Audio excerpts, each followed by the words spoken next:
Doors. They hold a powerful place in the American life.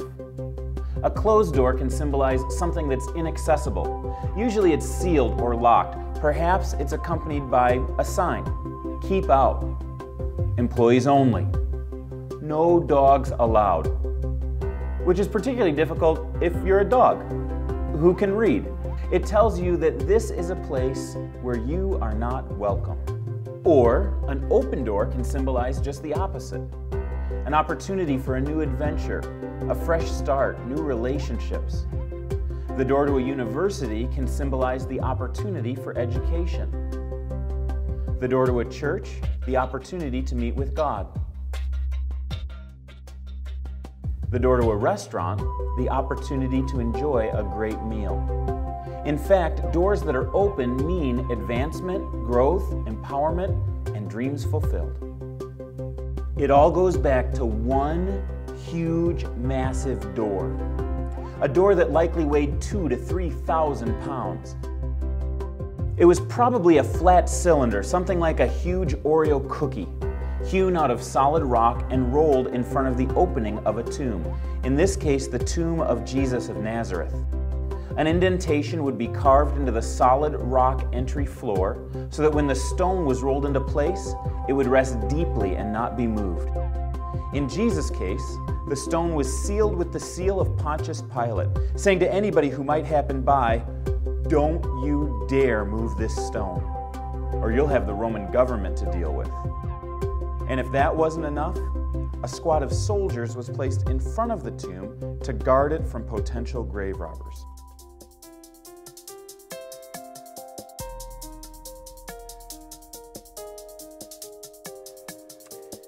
The purpose of this door was far more than pragmatic, though. It symbolized the finality of death to the followers of Jesus. The death of a man they deeply admired. The death of their dreams of a new era. The death of a hero. The death of hope. The death of their Messiah. The impenetrable stone blocked any hopes that they had for their future. It served as the symbol of the finality of Jesus' death. But then, something happened. Sunday morning, some women came to pay their respects, and what they found was that massive stone had been rolled away. The door was not closed, but open. And when they went inside the grave, they found the very grave cloth that they had wrapped him in, only it was empty, as if the body had vaporized right out of the cloth. They didn't know what to make of this at first, but they knew that the door was open. And they knew that the body was not in the grave. Something had happened in the middle of the night that penetrated the guards, broke the seal on the tomb, and rolled that massive door away. Could it be? Is it possible that what Jesus had predicted was really coming true?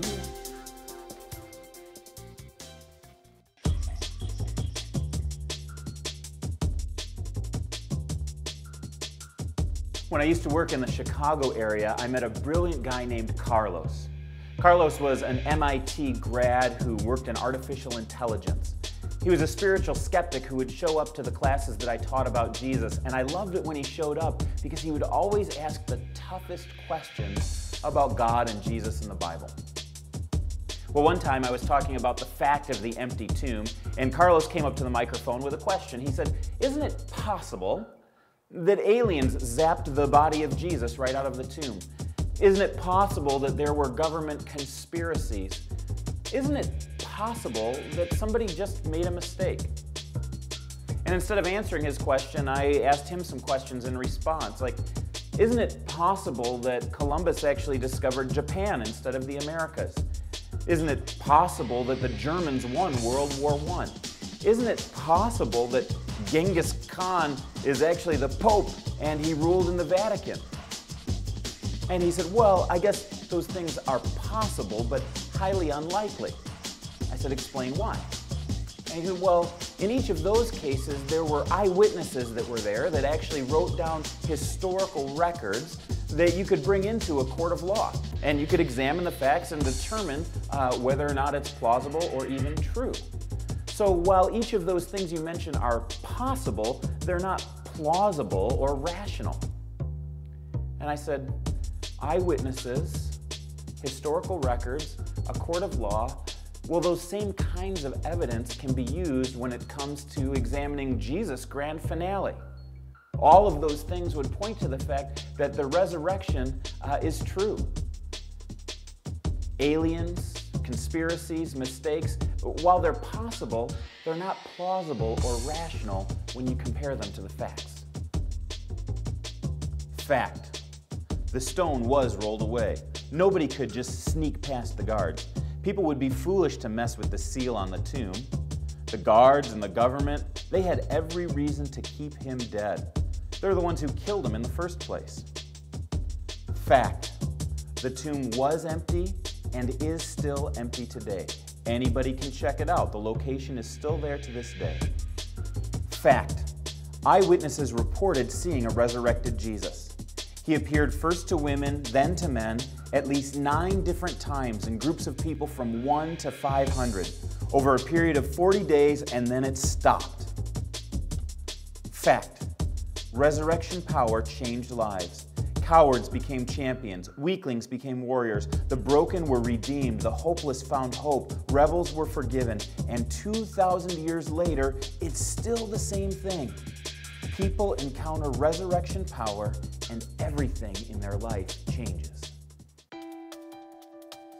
The only plausible conclusion to these facts is that Jesus really did rise from the dead.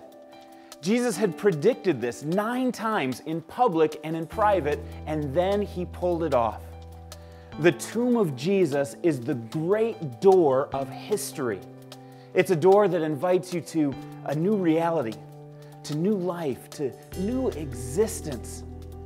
Everything changed on that Sunday morning 2,000 years ago. That is what resurrection power does. You know, there is this obscure verse in Ezekiel. It's Ezekiel 46:9, and it says, "When the people of the land come before the Lord at the appointed feasts, whoever enters by the north gate to worship is to go out the south gate, and whoever enters by the south gate is to go out the north gate. No one is to return through the gate by which he entered, but each is to go out the opposite gate."